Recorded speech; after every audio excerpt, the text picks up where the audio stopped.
Today on DNVR Buffs Live, we've got a surprise in one of the position battles. And also, I want to give my take on the name change of the student section, that and much more starting now.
Let's go.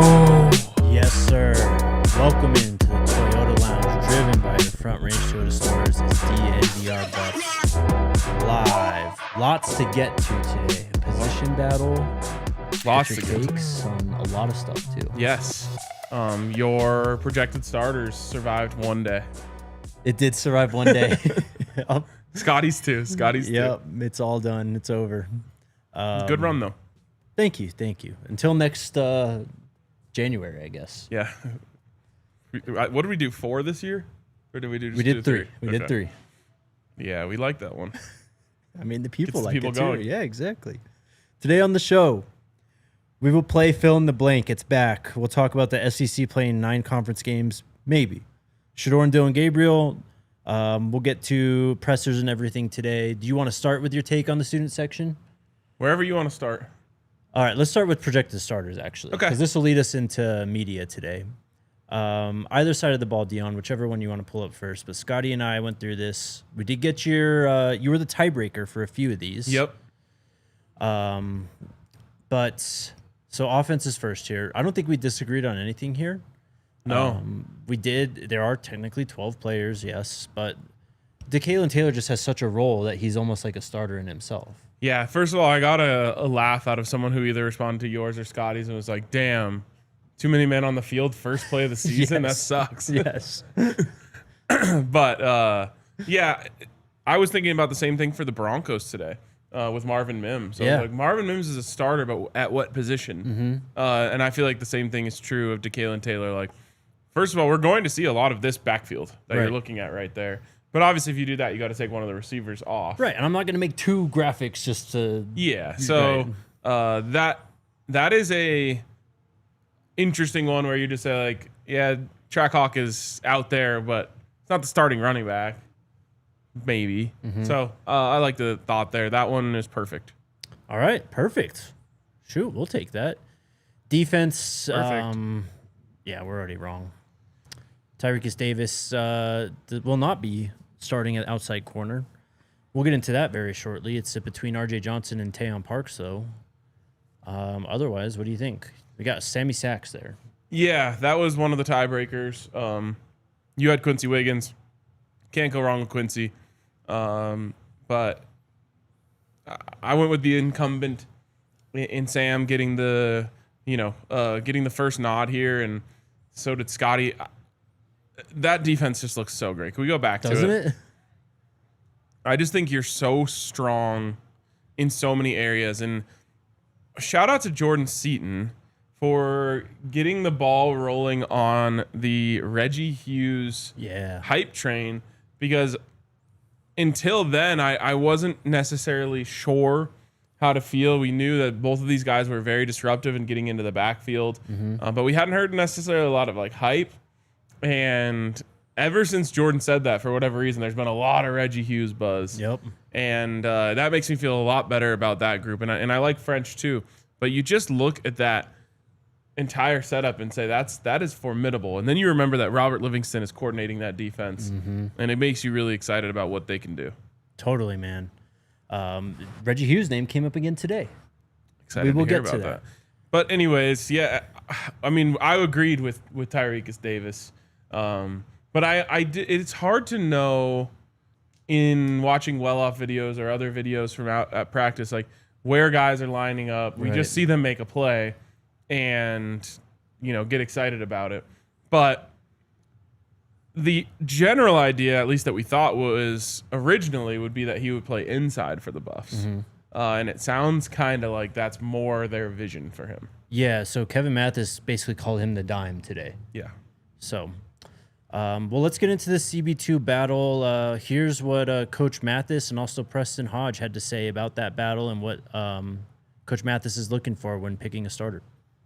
So DJ, I mean, it's been tough for us. You know what I'm saying? They both playing really well, and they competing, man. But I'm confident with whichever one of them we pull out on the field on Friday, man. It's gonna be out go out there and compete. So, and I'm pretty sure in the game both of them end up playing, but they're doing a real good job right now. That's Teon and Tyrekus? Teon and R.J. R.J., okay. Yeah, Teon and R.J. are the guys right there. And Tyrekus is playing real well too, man. We got to find a way to get him on the field. And he will be playing in some of our dime package stuff, but he's doing real well too. He's been consistent. You know what I'm saying? He's been consistently being where he's supposed to be. He's in a tough battle over there with Teon, but they both continue to push each other, iron sharpens iron. So they go out there competing every day. He's getting a lot better. He hadn't played a lot of football at this level, but you know what I'm saying? He's out there competing, man. I look forward to seeing what he's gonna do on Friday. Consistency. That's the biggest thing he's looking for. Everybody's spots other than that other side opposite of DJ are pretty much solidified. He's just looking for one of those guys to step up, be a leader and be consistent in what they do. All right, kind of a lot there. What grabbed your attention? Honestly, the biggest thing that caught my attention is that both guys are going to play, which means that they don't expect to have this settled. Mm-hmm. And they're maybe even coming to terms with the fact that it won't be settled. So that's an interesting one for me. I'm maybe a little bit old school in my feeling that, like, I'd like to have it. One of these guys know that they're going out there and starting. Yeah. And maybe someone does. Mm-hmm. But to me, it's like if you were the starter and you're playing well, you deserve to stay out there. Yeah. So it is what it is. But it's interesting that they're going to kind of let this thing keep going. Exactly. That's what I thought. I was like, this sounds like a position battle that's going to go through kind of September. Very much could. Or even up until Big 12 play, that first game against Houston even. Like, I think that this is something that is not going to be figured out. I mean, one will have to start on Friday, a week from tomorrow, but we're going to see both of them. We're going to see Tyrekus, as Coach Mathis said. He also applauded the freshmen today. Like, this cornerback room is deep as well, and obviously, kind of like the wide receivers, doesn't have the top-tier talent. Travis isn't there too, but it's a good room. And, I mean, you have vets in there like Preston. I mean, he was just right there speaking on the standards of it, and he knows, obviously. And the other thing Preston said, I mean, every other position is, like, locked down, basically. So the Carter haters, DJ haters, you got to chill. Facts. Yeah, I'm not even going to go down that road right now. But, yeah, I mean, seems like it's the last position that can kind of be won here. And I'm excited to see how those guys play. Jake, once in a while in life, you get a mulligan. Mm-hmm. So I'm giving you one. Okay. On your projected starters, giving you a mulligan. Who would you like to put as your starter? I will put R.J. Johnson. Okay. So look, and this has been a battle in my mentions all day, just everyone talking about this. Coach Prime straight up laid this out, like his parameters for what he wants for his starters in the secondary, right? Like, when was this? A year, 2 years ago when he talked about all this? And let's not forget, he's also Deion Sanders, the greatest cornerback to ever walk the earth, right? Facts. He knows what he's talking about. He wants those, like, long, rangy guys on the outside, which is exactly what Teon and RJ are. And I think that, Teon's got the experience, I guess, but RJ, I think what he showed and just the feistiness that he plays with, he was a special teams guy last year. Like, they know he's going to bring that competitiveness to the table. Not that Teon won't, but I just think that what they saw from the spring from RJ is going to carry over, and they're going to go with him. All right. I'm gonna say Teon Parks. Okay. And I think this could go on, and I actually am not yet counting out Tyrekus.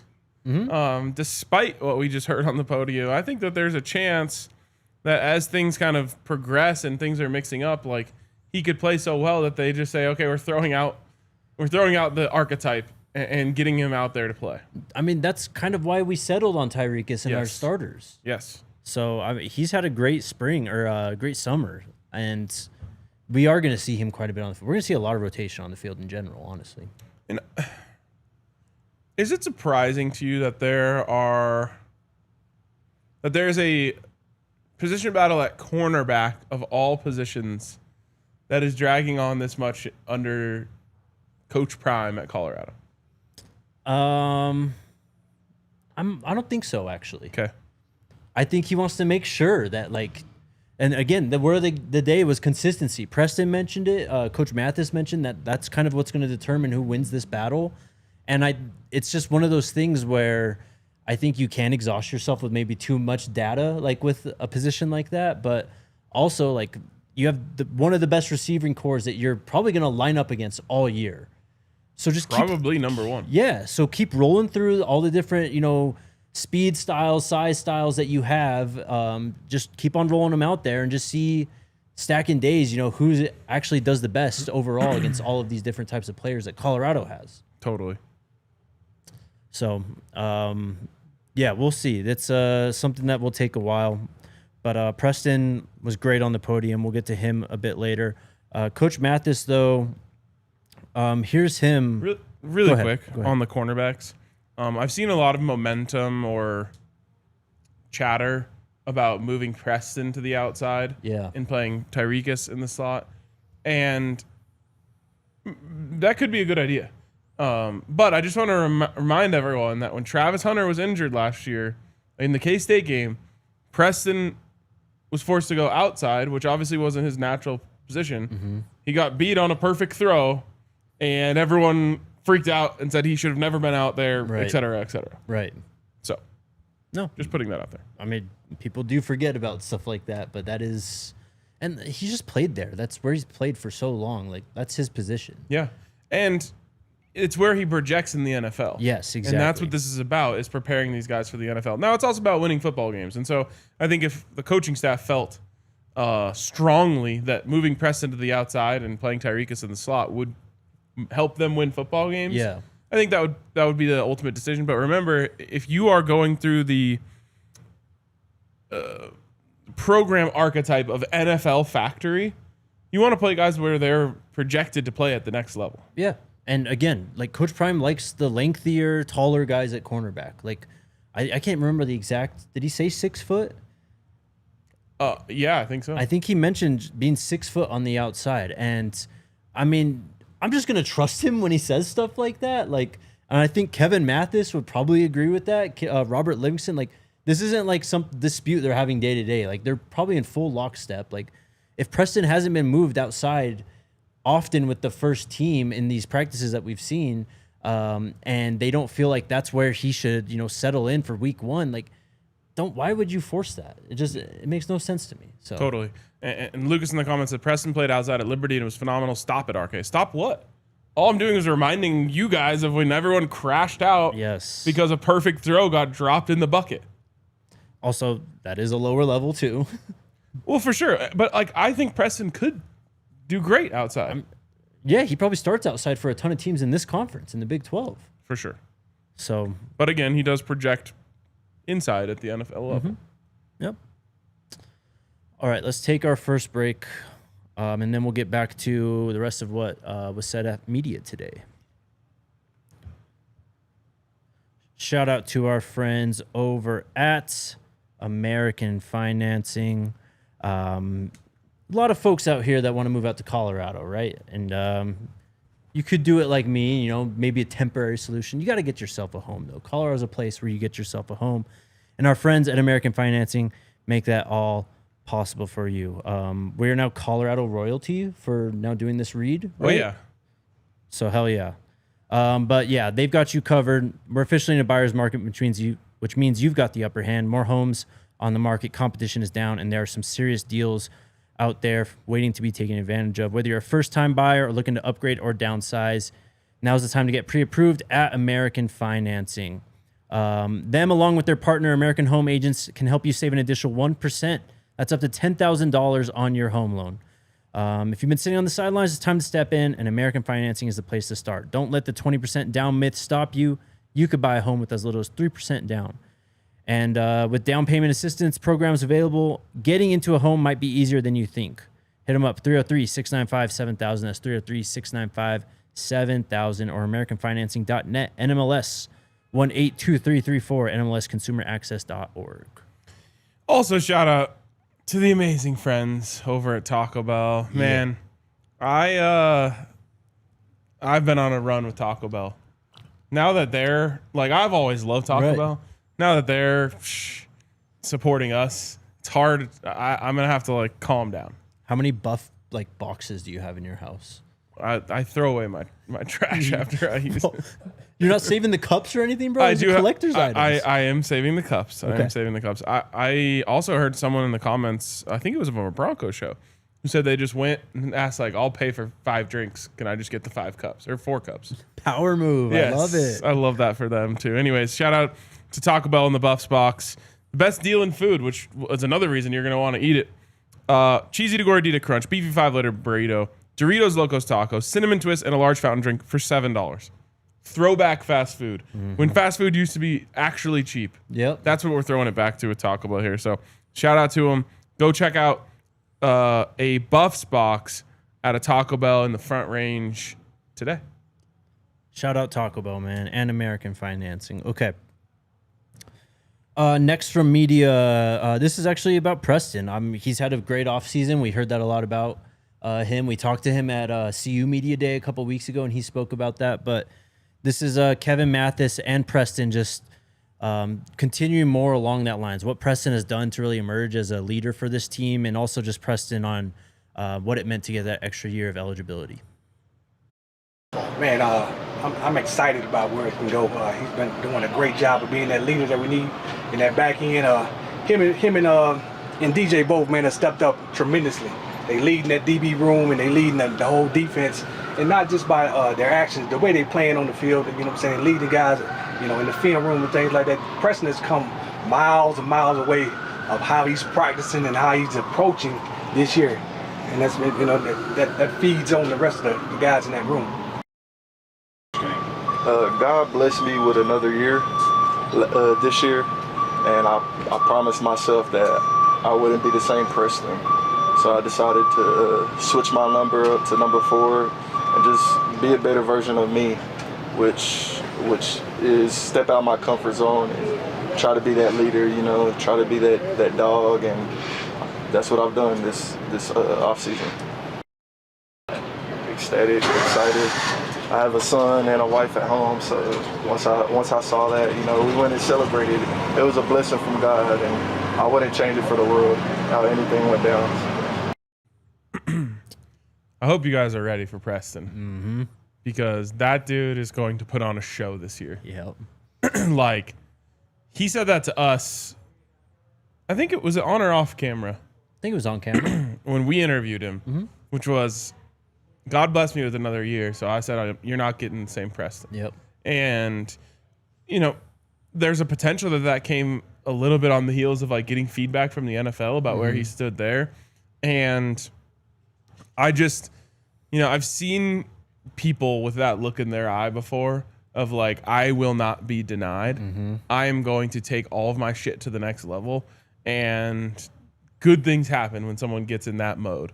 So watch out for Preston Hodge this year, because this dude is about to go crazy. What that, like, looks and sounds like is just pure, like, gratitude, just, like, thankfulness to be able to have this opportunity again. And I think he totally realizes that, look, Colorado's a special place. Like, not many people are going to get chances to play cornerback for Deion Sanders in college. You know what I mean? Like, and he got an extra year to do that, to be a starter, to be a leader, someone that a lot of the team looks up to. And it looks like he's really grabbed this opportunity with both hands and is really taking advantage of it. I mean, he said new number. He's got like a new hairstyle, like new everything for Preston. I love it. Yes, just taking it to the next level, literally and figuratively. Yep. So I'm so excited for him. Preston also, of course, played with Caden Salter at Liberty for a couple of years. So here is Preston speaking about that and just Caden's growth really over the years. He's grown a lot, definitely on his decisions as far as on the field. He makes better decisions, you know what I'm saying? Especially as a quarterback, you can, you know what I'm saying, just, you know, make bad decision. And one thing he does is he tries not to, he makes the easy throws. He makes the easy throws, and he's definitely grown a lot from when we were together at Liberty. He's a dual threat quarterback, you know what I'm saying? It's especially when you're going against one of those as an opposing defense, you gotta be ready for a run from him, you know what I'm saying, to be able to use his legs. And he also can throw the hell out the ball, so just being able to run and throw, that makes him very dominant. Yeah. Have you seen that meme that's going around that's like, you look happier, and then it's like, thanks, Yeah. I'm going to post this later, so preview for you guys, but ESPN dropped a 20-minute highlight of Caden Salter last year, and it came across my YouTube feed today. Yeah. And I watched it, and I'm going to do the, you look happier. Thanks, I watched this video today. Hell yeah, man. Because Caden, man, you know, the numbers did not come out great last year. The plays on that reel, yeah, man, they did come out great. Like dimes that he throws, the plays he makes on the run, it's just, it'll get you going. He literally did all he could for that team last year. Totally. Put it all on the line. Yeah. And I think might have been in one of the highlights they're even talking about, like you can hear the announcers being like, yeah, like all of the talent kind of like transfer. Preston is a player who benefited from that run. Yes. Led by Caden Salter and all the new eyes that were on Liberty that season. So, yeah, this is that video will get you real excited. I mean, who knows better than Preston? Honestly, he's probably has 3 years of practice against Caden in his career already. Yeah. I mean, he knows exactly what Caden's capable of, and you know that little chuckle when he's like, he can throw the hell out the ball too. It's like, Caden's a complete quarterback, and it's going to look a lot different this year, but it's going to be very, very fun. Well, and we talk a lot about Juju's zip, and rightfully so, because he kind of has like a very rare arm. Yeah. That doesn't mean that right. Caden can't rip that thing. Like, he makes some throws, especially rolling right on the run, where he just unleashes the ball. Yeah.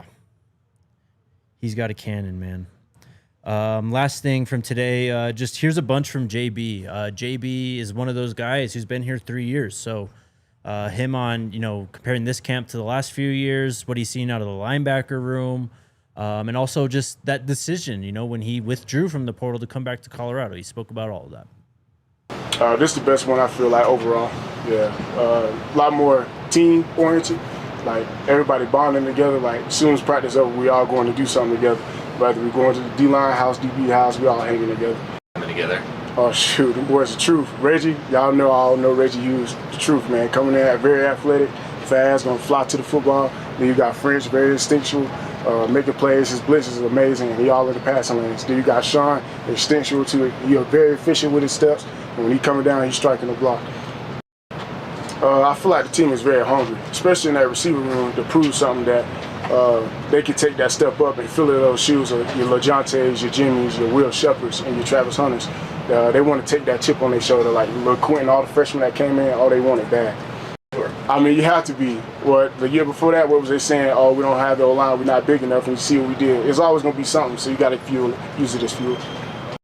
Yeah, for me, I think I said in the interview with Darius on his podcast, but it was more so me manning up, taking ownership for what I did, and owning my mistakes, and not understanding that all the coaches got a job too, and they want to win at the end of the day. And they're not putting the player out there just because, he the favorite guy or something like that. And that's what a lot of people got to understand. They putting him out there because his job on the line too.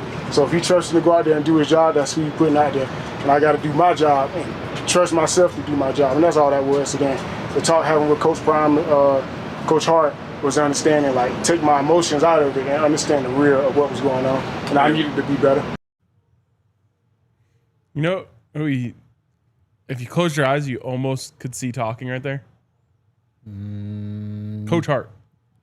Like, I thought you were gonna say that. He's been around Coach Hart for so long. They're starting to sound alike. Yeah. And that's a great thing. Even like the accent, sounds similar to me. But I love JB, bro. Yeah. He's the best. Yep. And I hope he gets to go out there and make some plays for this team this year because I know he's capable of it. It sounds like he's in the two deep. I think we're going to see quite a bit of JB this year. He also mentioned Sean Myers there. First time we heard his name mentioned after he talked about Reggie Hughes and Martavius French. So he gave the whole scouting report of the room. I loved that. Yeah. And then also just he was asked, without Shedeur and Travis, a lot of the national media thinks without Shedeur and Travis, this team can't compete or do things that, that they want to do, their expectations, live up to those. And he immediately, again, no mention of it other than Travis, brings up the receiver room. And I think that's the right way to go. And obviously he sees it every day at practice, but I think that's one of the big ones where people are going to, at some point this year, they're going to go, oh, wow, like Colorado legitimately reloaded at this position after having 4 guys drafted. Yeah, and I think people will start putting respect on Jason Phillips' name. Yep. Because he inherited a lot of talent when he got here last year, and I think every one of those players left better than when he got here. Yep, totally. So if he's able to do that again, and Scotty damn near called Sincere Brown a potential first-round pick the other day. Forget whatever round it may be. First, second, third.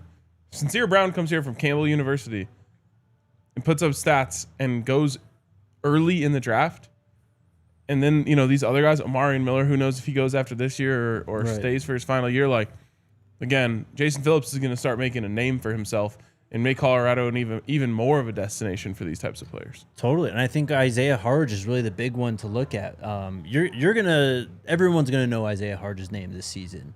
But, I mean, this was a guy who was, mostly in the cornerback room, I think, really before last spring, right? And then he starts playing more wide receiver. He obviously has to go play running back in that spring game, but his development, even Coach Prime, what was it, the last spring press conference we had when he was asked about players who've impressed him, and he literally stopped the room, was like, Isaiah Hodge, talking about it. What we see from Isaiah Hodge this year is going to be like a personification of what Jason Phillips has done to his wide receiver room the last 2 years.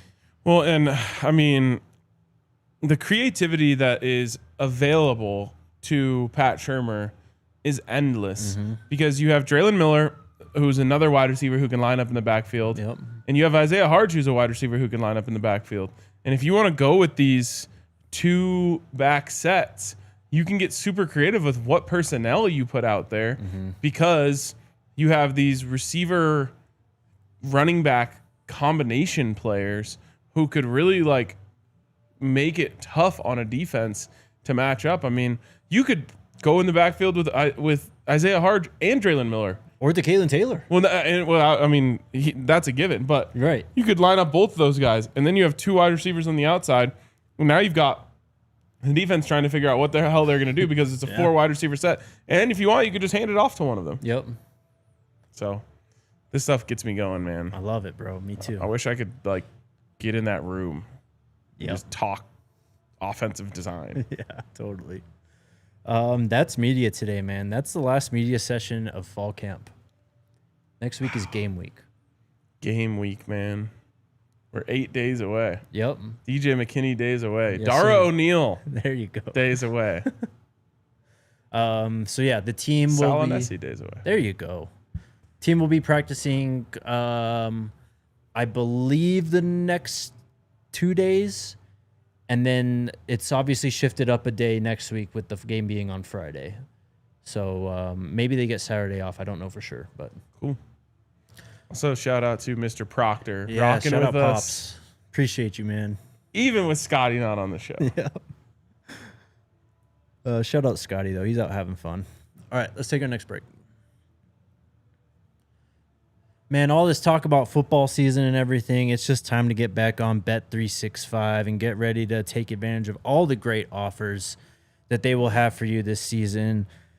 Oh, man, look at this. We just got updated for football season. So SGP Sundays. This is obviously for the NFL. You can place a qualifying parlay bets totaling $20 or more on Sunday's NFL games and get up to $25 in bonus bets when you sign up. Download the app, use that code DNVR365. There's also Thursday night touchdown bets for Bet365, and of course, those early payout offers. If you take any team on the money line, whether it's in a parlay, straight up bet, whatever at Bet365, if your team gets up 17 points, that bet immediately cashes. Even if the other team comes back and wins, you are still cashed out on Bet365. So hit them up. Right now, new customers get $200 in bonus bets when you bet $5. Win or lose, sign up, use the code DNVR365, then deposit $10. Place a bet of $5. Something quick, something so that bet clears. As soon as that bet clears, you get $200 in bonus bets in your account. Bonus bets can be used on anything: the spread, totals, player props, futures, and more. And also, I mean, it's literally $200 in your account. It's not like other books where they give you 8 $25 free bets. Yep. They're giving you $200 to work with. Whatever the moment, it's never ordinary at Bet365. You must be 21 or older and physically located in Colorado. Please gamble responsibly. If you or someone you know has a gambling problem and wants help, call or text 1-800-GAMBLER. Also, shout out to Volo, the place where I believe is the best way to meet new people in your city, especially here in Denver. They have so many great programs, so many great sports that you can play, and so many ways to just go out there and meet people, whether you're, looking for a partner or you just want some new friends or you just want to get out and be active. Volo is Denver's most popular provider of adult socials, sports leagues, pickup games, and events. We've got soccer, volleyball, pickleball, kickball, basketball, cornhole, and many more. So go check it out. Go meet some new people. You can play in Lodo, Rhino, Highland, City Park, Cherry Creek, South Broadway, and more. And you can sign up as a free agent, small group, or a full team, and all ability levels and backgrounds are welcome to join. Use promo code DNVR10 for $10 off any Volo Denver league. Also, I wanted to mention this because I know so many people are going to be traveling out from all around the country, maybe even all around the world, to come see games this year. And I just know you guys are going to touch down in Colorado and you're going to go straight to Taco Bell and you're going to get a Buffs box and get your collectible cups. Take a picture and tag us. Yes, please. Please. It means the world to us and when you do that. So when you do that, because I know you guys are going to go straight to Taco Bell when you hit the ground, send us a picture. Yeah, Adam knows. Also, I was told tailgate news shall be out soon as well. You're going to love it. All right. You guys are going to love the news. Yeah, for sure. Okay, you got the floor, bro. What's the name of the student section again? The Charge? The Charge. Your thoughts? Okay. Let me start here because I think there's a lot of people who are like in our community who are involved with the beginning of the C unit. And that was a long time ago. And so I have a lot of respect for the work that went into that and the brand that was built because of that. And so I totally like respect and understand those people's feelings when they're like bummed that it's being changed now. With that being said, C unit was obviously a reference to G unit, which is like the most early 2000s thing that you could think of. Yeah. I hate to say it. I don't know if most of these kids even know what that is anymore. There's no way, bro. So the reference, a little outdated. And I also think that there has been a general lack of enthusiasm around the idea of the student section being like coordinated. So I'm hoping that this new brand, if you want to call it, the rebrand of it, kind of reinvigorates the energy around it. And I talked to Ted Chalfin, who obviously a friend of the program and was also involved in a lot of student section stuff when he was at CU. And he had a similar like take, which was like, I'm kind of bummed that it's changing. So I'm someone who likes tradition and just carrying things on. But as long as this is actually a true commitment to trying to make the student section better and more organized, more coordinated, it's a good thing in the long term. The name doesn't do it for me. Yeah. But hopefully the execution does. And hopefully this does, like, there's a a group of students who want to get behind this and who want to do card stunts like we've seen at CU. The students haven't been this engaged in football in a really long time. So let's take advantage of it. New chance, whatever it may be, to make the game day atmosphere at Folsom that much cooler. Like, you just see a lot of stuff around the country that is so cool because it's coordinated. You know, obviously, like, they play Dixieland Delight at Alabama and everyone's singing. Right. What's the LSU? The bad song? Yeah. Neck? No. The boozy song that they play at LSU that like everyone goes crazy. Yeah. Just stuff like that, you know. Jump around at Wisconsin. Exactly. It matters, and it makes that game day atmosphere hit different. And it does have to happen organically in some cases, but that hopefully this is a step in that right direction. So Laura's right. There was a poll out apparently, and the students did vote on it. I can try and find this tweet. I can tell you all the options and names if I can find this. But you actually said something that kind of reminded me. So they had like the freshman like orientation thing. Set it off. Thank you, chat. They had the freshman like orientation thing recently, right? I think it was last night actually. Where they were in Folsom Field. That was cool. Yeah, it was cool. I think this is part of it though, right? Like you mentioned, all these new, like you go look at the application numbers, the enrollment numbers, like the amount of excitement that football is driving right now, and these students coming in, like I think that's what this is. They're trying to catch on with these guys, these freshmen right now, to do what you're trying to say, like kind of start some stuff. Like this is your thing.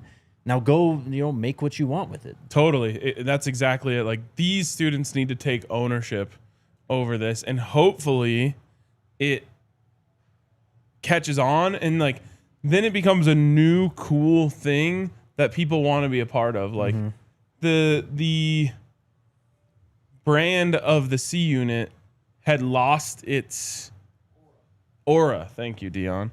And so now you have a new thing, and hopefully like it just hits the ground running, and it gets better and better and better. And then like that name, the Charge, ends up being associated with a fantastic student section. Yes. I couldn't find the tweet, but yeah, there was I saw it somewhere. There were like 6 options. That's the one that won. So. What were the options? Do you remember? Man, probably worse than what they actually were. So I don't know. Yeah, I mean, could have gone with like the Herd, the Stampede. I didn't see the Herd in there. I don't remember seeing that one. And maybe those are like there's too many things that are already named to that, so they wanted to go a little different. But hey, if the students named it, I like it. Because again, this is about them taking ownership over the atmosphere in the student section. Yes, exactly. Is this for basketball too? I don't know. Yeah, I don't know if it's for basketball. I would guess though. I'm trying to find this. I won't be able to find it. Just give up. I'm giving up. Okay. Do you want to do Shedeur real quick? I mean, we were going to talk about the SEC thing. Ross Dellinger just tweeted out the SEC has approved 9-game conference schedules. And they have to play a power conference out of conference game every year. I think so, yep. I think so. Look at the SEC. About not time. Backing down from the smoke. Wow, crazy. Didn't expect it. I love it. I do too. About time we got some uniformity. Okay, Shedeur and Dillon Gabriel. He was asked about.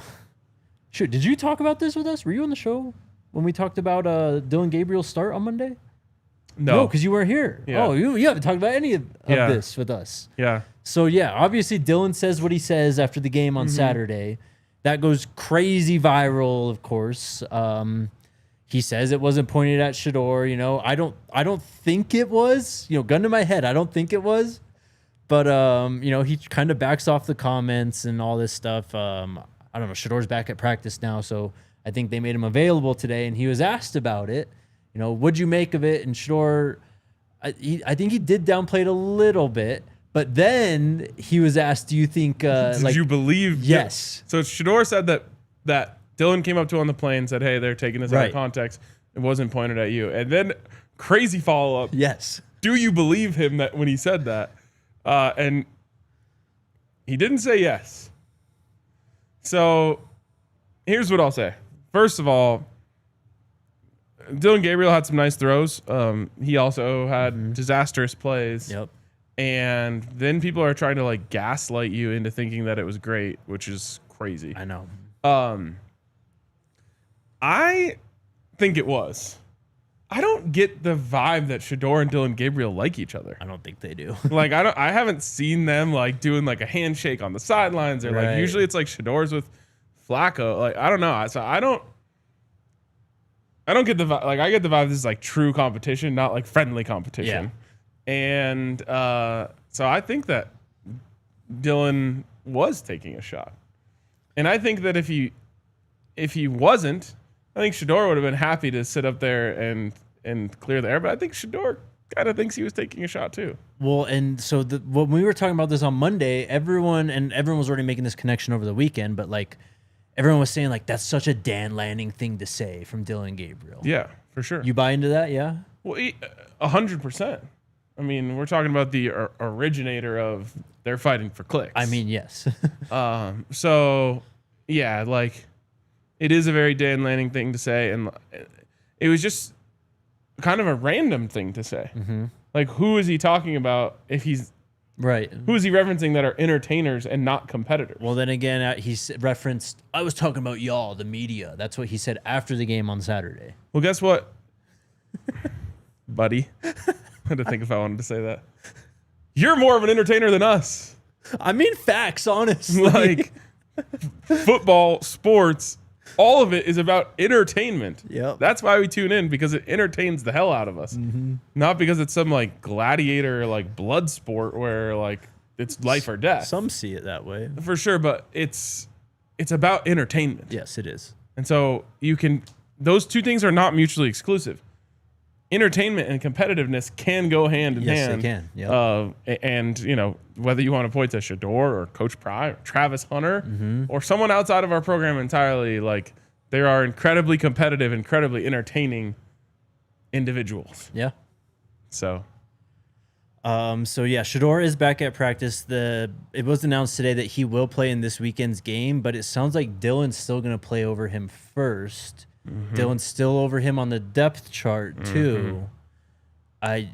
They're not making any moves in this freaking room. We still have 80 quarterbacks in there. What the hell's going on? Great question, Jake. I don't know, man. I just, if you talk to guys who have been later round draft picks, even undrafted guys, they will just tell you that like you'll have to battle against the politics of draft position your entire career. Yep. And unfortunately, with the way Shedeur slid in the draft for God knows whatever reason, he will constantly have to battle that being a fifth round pick. So the third round pick they're just going to keep giving him opportunity after opportunity to opportunity to prove them right. Yep. For picking him there. And as we know, it's just not going to happen. Yeah. So I hope that eventually Shedeur gets a real fair shot, because he clearly, like, there's in no world can you make the case that this was a quarterback competition 1 through 4 that was fair. No. Shedeur, I think, to this day, never took a first team rep in a training camp practice. Nope. So we went all of training camp with Shedeur never getting a first team rep. Yep. So he was never actually given a fair shot to win the job. And I'm hoping that shot arises for him sooner rather than later. Yeah, that's the thing that really just I don't understand. Like, all the talk was like, first off, you have one of the worst quarterback situations in the league. Like, if Stefanski and Barry have any, if they think their job is on the hot seat at all, they got to win. If they don't, that's just crazy. But anyways, regardless, like, it was kind of billed as like a competition, and that wasn't an open competition by any means. No. They predetermined that Joe Flacco was always going to be the starter, that he was just going to get a handful of reps here and there. They predetermined that they really liked Kenny Pickett. They wanted to get him as many looks as possible, despite however many injuries, bad throws, interceptions that he had. And then they, again, to what you said, they just used draft position over Shedeur, and they just said, well, Dillon was drafted before, he's going to get more opportunities. That was this whole thing. Will you start David's comment? I want to come back to that later. Yeah, I don't know, man. It's frustrating, especially because every time the one time he was given a real opportunity, he went out there and shined. Yeah. And we like to believe that that when you excel in your opportunities, that earns you more opportunities. In a true competition, you would think. Yes. Exactly. And so the most frustrating part is we saw with our own eyes, Shedeur go out there and do exactly what we thought he was going to do. We said, that's Shedeur. The same guy who resurrected Jackson State, the same guy who resurrected Colorado, went out there and looked like the guy who was going to resurrect the Cleveland Browns. Mm-hmm. And then it's like they acted like it never happened. Yeah, that's the greatest way to put it. They really are, huh? And so it's frustrating. But I think that, after seeing what happened in that preseason game, I think that there is a higher power looking after Shedeur. Mm-hmm. And I think that he will eventually get his opportunity. I agree. So, yeah, we'll see. The Browns, who do they have? They're playing the Rams this weekend. I think all preseason games are on Saturday this week. Should be. Final week, oh, no, right? but I think you're right. Stefanski did say that he will play his starters between 20 to 25 snaps this weekend. So, yeah, I mean, we'll see. There's been a lot of NFL trades recently, too. The Browns actually made a trade yesterday when we were on the show, but there's no movement in the quarterback room. So I don't know what they're doing, man. One sentence answer on how you feel about the Vele trade. Needed to happen. Okay. I like it. Yeah. What about you? I saw your tweets. I know how you feel. Yeah. This is great value. Your quote tweet of the catch from the Kansas City game, the tip ball. Oh, yeah. We'll never forget this. Bro, I had already forgot about that shit. Same. I thought I saw a comment that I wanted to hit on. Yeah, I think it was Chase saying the Athletic article where it said next gen stats prove Gabriel had a better. Oh, that was garbage, bro. Was a masterclass in stat manipulation and gaslighting. That was bad. This is like the definition of gaslighting. Yeah. Like, we all watched. Mm-hmm. And again, I'm not going to say that Gabriel looked like ass or like he couldn't play. Right. Like, he made some plays and he started off really strong. But then he threw a pick six and fumbled in exchange. And it's like, then people are trying to tell you that he looked better. Mm-hmm. When one guy led 3 touchdown drives. Yeah. And the other guy had led one touchdown drive and had 2 turnovers. I mean, look, honestly, being completely neutral here, Dillon Gabriel did look good. He was moving the offense. He was on the run and stuff.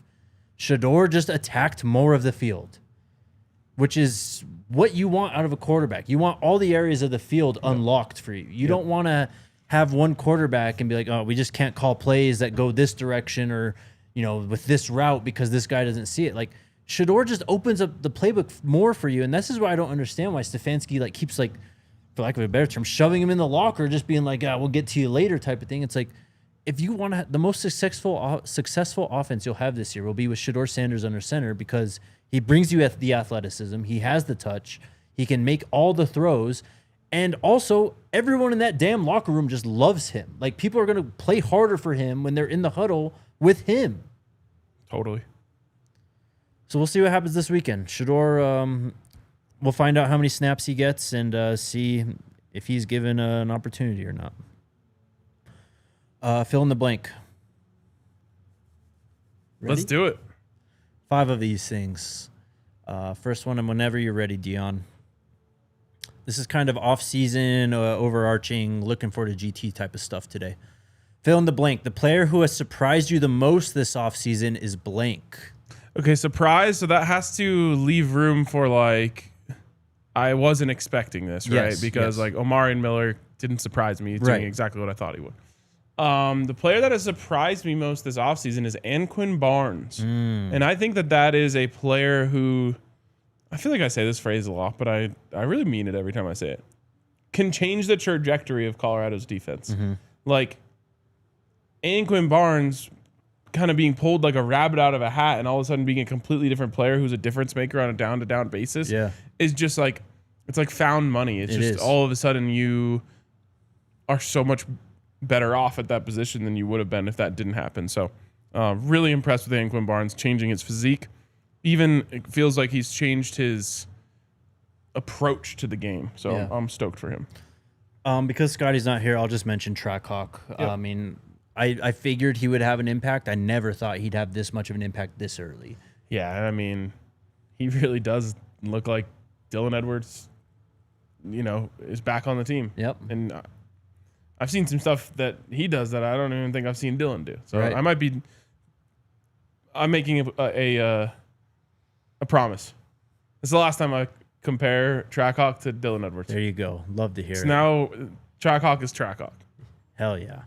But also shout out Brandon Davis-Swain too. To be honest, I just did not expect him to break into the 2 deep like that. And he's going to be a factor for this team in a week. Love it. Reem's a good one too. Shout out Dope Slabs for that one. Caleb Mathis. Caleb's a good one as well. Yep. Next one. The Big 12 team I've changed my opinion on the most this offseason is blank. Ooh. That's a great question, Jake. Thank you. I think the team that I've changed, so like meaning like how I felt about them at the start of the offseason to how I feel about them now. For better or worse? BYU.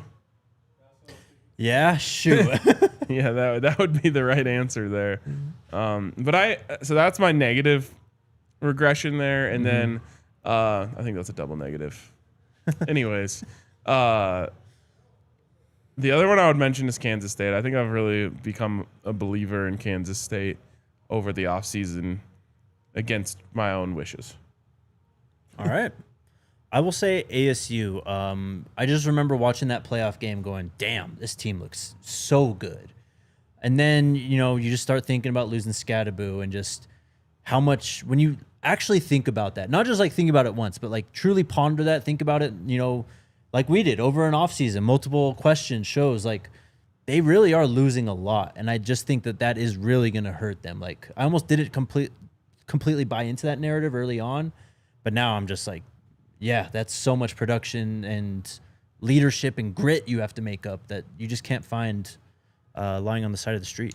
By the way, speaking of Trackhawk, Liberty ran this play where they were lined up in the shotgun, running back on the left, snap it to Caden, and then he like takes off right, like it's either going to be like QB sweep or even just like a rollout pass. And then the running back just kind of like stays there and leaks back, and it's like a throwback screen. And I just kept watching that being like, oh my God, get the ball to Kalen Taylor like this, please. Yes. At Liberty's offense is kind of fun. I mean, if they had better players, they would have literally done some stuff. For sure. Next one, Dion. If Colorado can do blank, they will beat Georgia Tech. What do the Buffs have to do to beat Georgia Tech in your mind? It could be a stat. Could be, I don't know, a player that has so many touches or something. So I can't just say if Colorado can stop the run?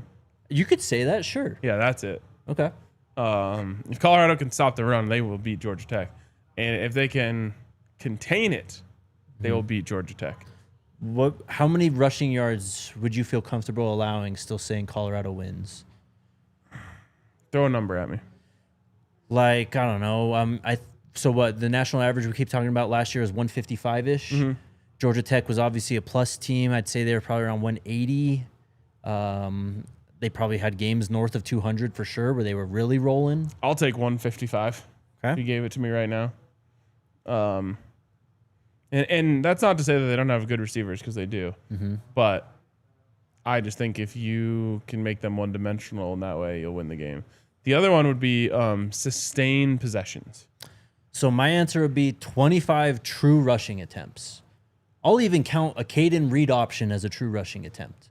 You don't even care if they're successful rushing attempts? Because if we get 25 of them, it has to be working, right? Fair. So, I mean, that means you're moving the chains, you're staying out of, long down and distances. Like, I think if you get 25 true rushing attempts, if one player gets like Shoot, 15 carries. I'm already feeling good, honestly. Who leads the team in carries that night? I'm going to say Caden Salter. That's what I was gonna say. I thought I would have the sneaky pick. Yeah.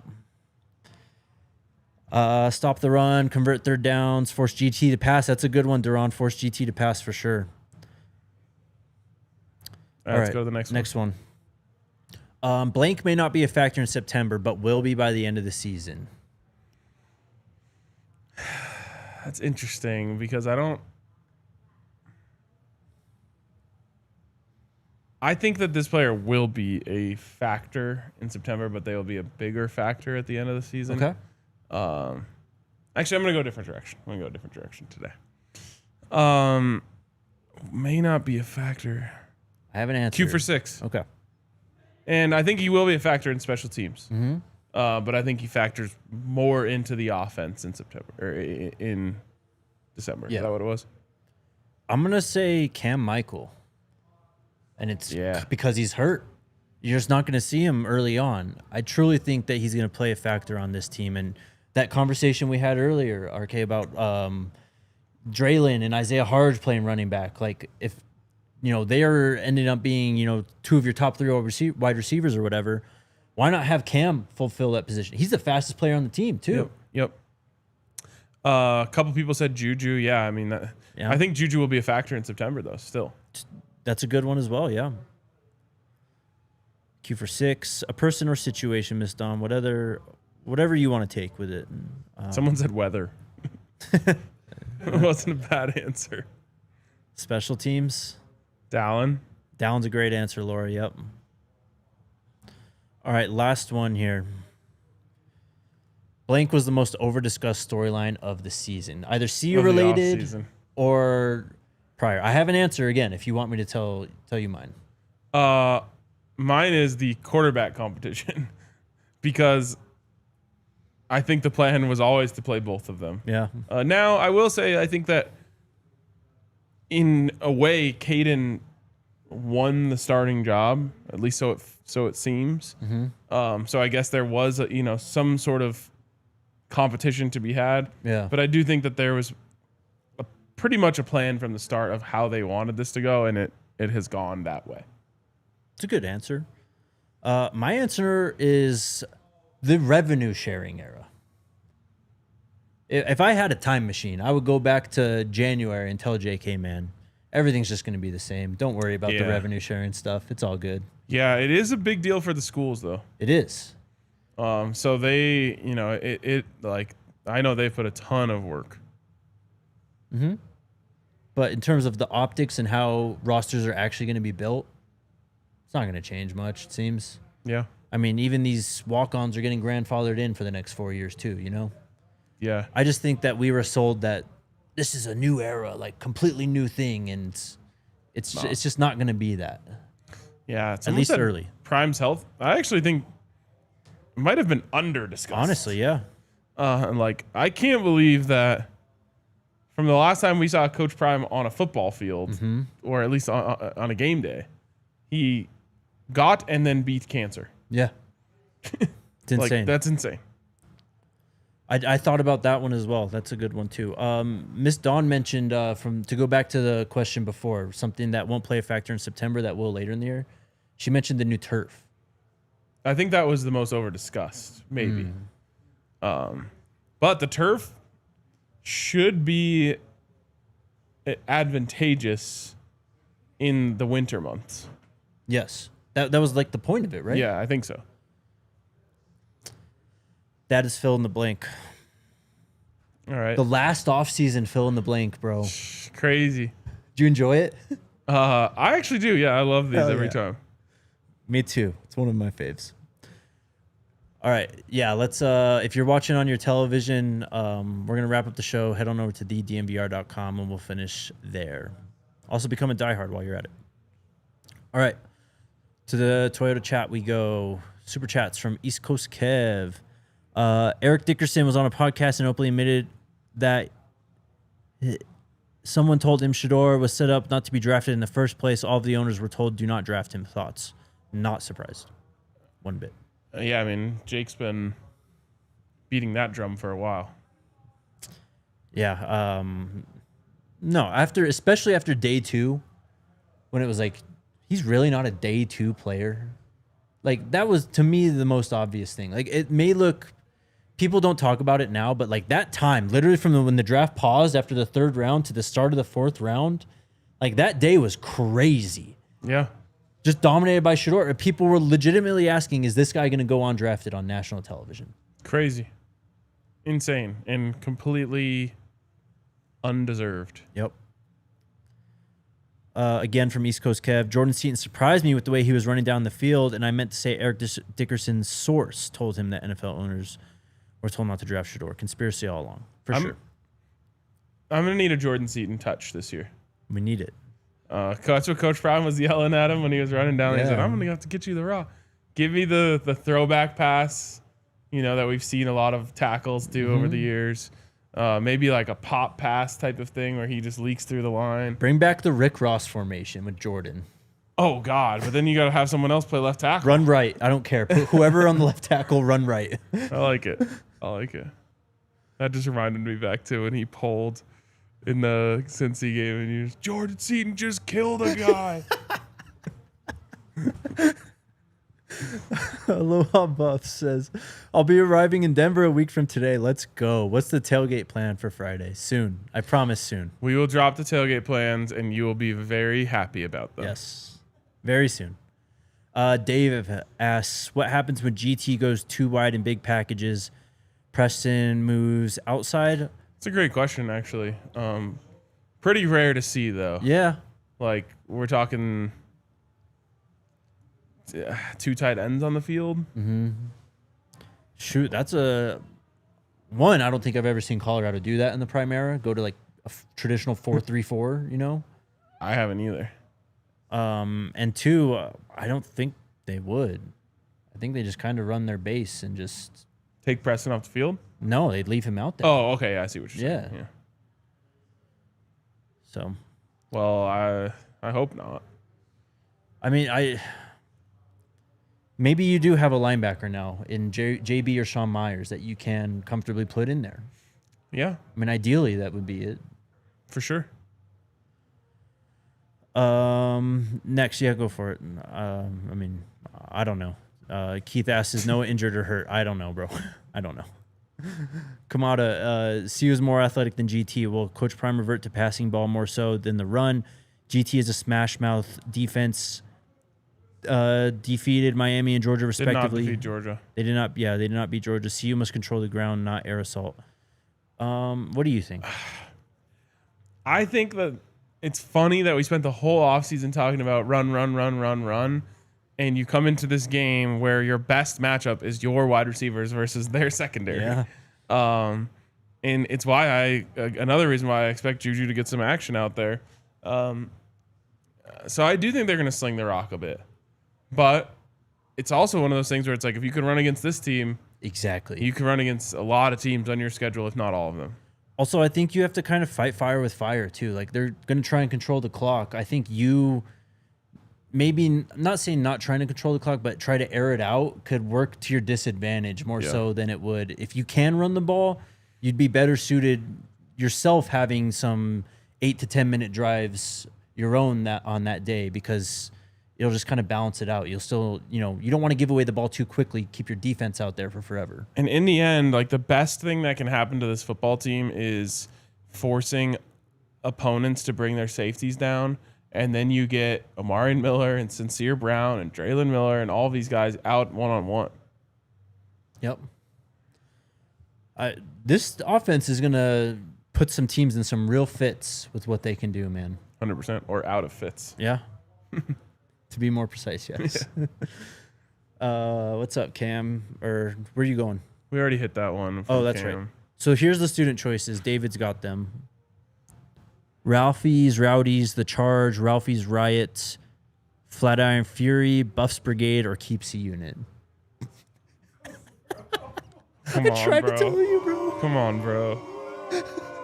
Who did this? I don't know. I mean, we're out of time, but we could spend 3 minutes on this and come up with 8 better ones. You could probably just name 6 off the top of your head. And I mean, I already said the Herd and the Stampede, which are incredibly better than those. Yes. Connor asks, curious on your thoughts as to why everyone is so high on Utah. They weren't very good last year. Lost their 2 top pass catchers and top back. Dampier could be good, but a big question mark. Okay, I guess I'll have to answer this one. Make it snappy. I'm just a Dampier believer. I think, what he did at New Mexico, no one has really ever done that, honestly. Like, made them relevant. Won the, 9, 8, maybe even 10 games for them. I just think that this is the type of quarterback who's going to really highlight what Kyle Whittingham wants to do on offense. It's kind of what Cam Rising did, those first couple of years where he's running around, not making too much happen in the pass game, but making enough happen to keep him on schedule, and they're going to have a good defense still. So that's why I think Utah will be back. Also, kind of like the last ride for Coach Witt type of thing too, Yeah. That's got some power. Laura asks, DNVR Buffs making an appearance again? No, it is not. There you go. Just didn't work out with the company that we worked with last year. I'm not going to get into specifics or details, but of course, we will still be going to every road game. Mm-hmm. And we, of course, like we do every year, will step up our content to the next level. So you guys will know more about it as we get closer to a road game. But we're going to be doing it big still. Yep, totally. And we're looking forward to seeing you guys at the road games, which is not something we had as many opportunities to do when we were driving, 20 hours a weekend. Exactly, yep.